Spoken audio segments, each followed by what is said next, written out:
Natacha. Bonjour Thierry. Hier, on a fait la part belle à Haute, cette vache exceptionnelle, très très belle, qui est l'égérie du Salon de l'Agriculture. Aujourd'hui, on va rendre hommage à un élevage de porcs. C'est souvent montré du doigt, en général, les élevages. Ça a un impact sur l'agriculture, etc., etc. Vous allez tout remettre à l'endroit. Je vais essayer, en tout cas.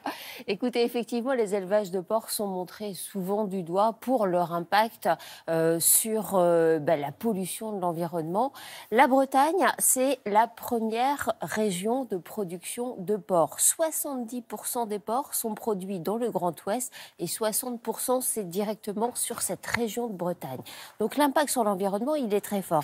Il faut savoir que l'État vient tout juste d'être condamné à verser 500 000 € à la communauté d'agglomération de Saint-Brieuc parce que l'État a été considéré comme responsable de la non-gestion de cette pollution.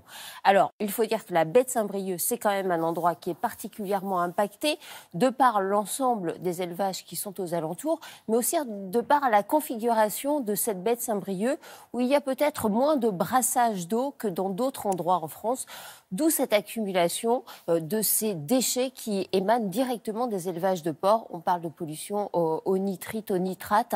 Tout ça crée des algues vertes. Des algues vertes, c'est une plaie pour cette région. Mais il y a des possibilités de faire autrement, de produire du porc en ayant moins d'impact négatif sur l'environnement et aussi, c'est très important, en préservant mieux le bien-être animal.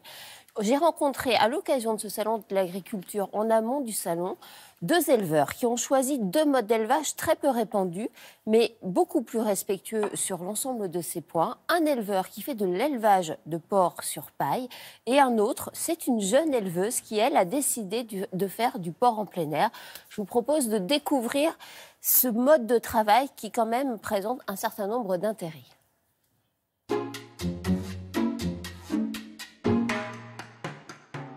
En entrant dans le bâtiment de Pascal, nous découvrons des cochons douillettement installés sur un lit de paille. Seuls 5% des éleveurs porcins font ce choix d'élevage. Je vais les pailler une fois, voire une fois et demie semaine. Tout dépendra si on est météo plus humide ou pas. L'animal, je considère qu'on peut le traiter de meilleure façon et lui permettre d'avoir une vie plus confortable. Et donc, vous allez me payer une paire de bottes neuves ou quoi, les enfants ? L'élevage sur paille présente aussi un atout environnemental. L'azote, contenu dans les déjections des porcs, mélangé à la paille, forme le fumier, qui est ensuite valorisé sur les terres cultivables. Vous apportez énormément d'humus dans le sol. Et ce qui va permettre, après, d'avoir une meilleure décomposition dans le sol. La plante va récupérer cet azote qui est sous forme de fumier. Et vous n'avez pas de risque de ruissellement. Diminuer le ruissellement est essentiel dans cette région où la pollution des eaux par les nitrates d'origine agricole est notamment responsable de la production d'algues vertes en baie de Saint-Brieuc.